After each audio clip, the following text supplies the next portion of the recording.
Les semences étant conservées à 17 degrés, lorsqu'on va inséminer, introduire la semence dans la truie, si on veut limiter les risques de rejet, on va réchauffer, remettre la semence à température.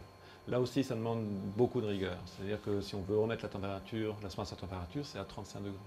35, c'est pas 37, c'est pas 33. C'est moins grave à 33 qu'à 37. Ce que je veux dire par là, c'est que vous devez vérifier qu'un thermomètre qui est fiable et vérifié. On voit trop souvent des éleveurs, des stagiaires qui nous disent « je vérifie la semence ». Ah, voilà, je mets la main dans l'eau, dans le bain-marie, l'eau doit être bonne. Et là, vous avez des sérieuses surprises. Donc ce que vous devez faire, c'est vérifier, c'est mettre à température la semence. Mettre à température à 35 degrés. Pas trop, c'est sûr, voilà, c'est bien.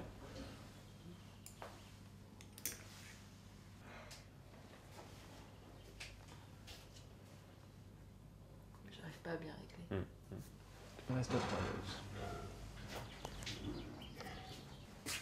Toc, toc, et tu mets le couvercle, tu fermes. Hop.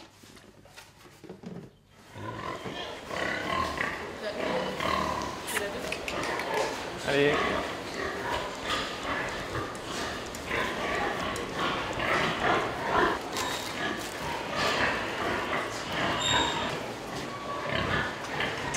Pas bien vers le haut, voilà. Tu vises, doucement. Ouais. Là.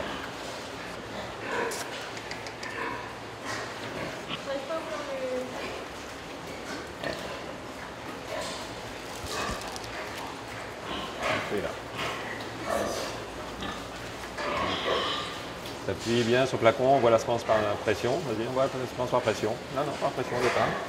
Vas-y. T'appuies constamment. Et tu vas percer. Non, lâche pas la pression.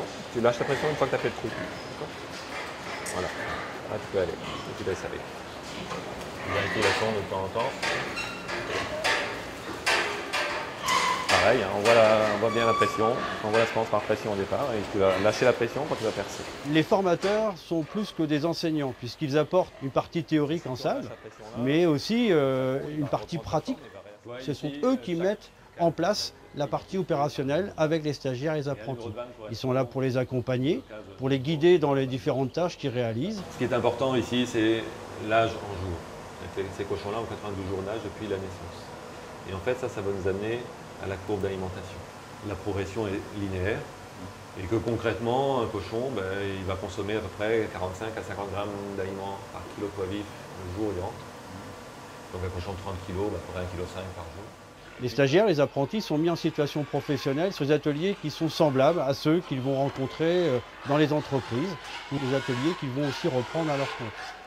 C'est un gage de qualité et d'un savoir-faire. Il y a 2 silos, un silo croissance dans lequel il reste 1 tonne 300 et puis un silo finition dans lequel il reste 2 tonnes 8 d'aliments. Donc qu'est-ce qu'on a à faire comme vaccination là aujourd'hui? Donc on va mettre le planning à la date du jour, 7 juillet. Donc qu'est-ce qu'on a à faire? Donc on va vacciner la RT. Donc ça c'est un vaccin contre quoi? Ouais, donc on a la primo-vaccination à des cochettes pour les diarrhées néonatales qu'on va faire ce matin. Voilà, donc on va aller prendre notre matériel et puis on va vacciner les truies.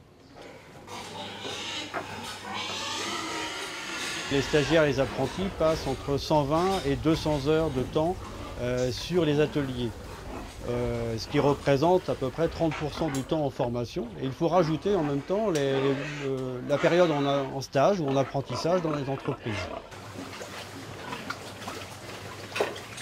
Tout cet aspect pratique les rend beaucoup plus opérationnels sur le terrain quand ils vont trouver un emploi ou quand ils vont directement se mettre à leur compte.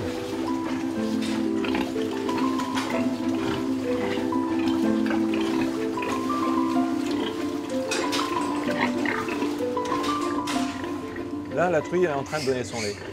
À quoi vous voyez ça? Elle grogne. Les porcelets ont une tétine, leur tétine, et puis c'est régulier, etc. Ça ne va pas durer longtemps. Ça va durer 30 secondes, 1 minute, ça. La tétée, elle dure 4-5 minutes. Et c'est vous garder ça à l'esprit. Et il faut vous repériez ces comportements-là. Il faut savoir, est-ce que tous les porcelets ont une tétine ou pas? Est-ce qu'ils se battent ou pas? Et puis, regardez quel est l'intrus là-dedans. Est-ce qu'il y a des intrus pour vous? Oui, il y a des intrus. Alors les intrus, entre guillemets, c'est ceux qui dépareillent. Soit les trop gros, soit les trop petits. Au niveau adoption, comment on s'y prend? L'idée, c'est de mettre le porcelet sous la tétine qui lui convient le mieux. Les meilleurs truies pour les petits porcelets, en fait la difficulté c'est les petits porcelets. La meilleure truie pour les petits porcelets c'est qui? C'est quoi pour vous? Ouais. Les truies qui ont des petites tétines, c'est des truies jeunes, deuxième, troisième portée, qui ont des petites tétines. Bon, ça c'est une cochette. Hein, bon, c'est une bonne truie, ça donne bien son lait, mais là on la gêne. Hein. On sent bien que. Donc on va laisser faire, mais on a des petits à prendre. Alors, à qui on a une truie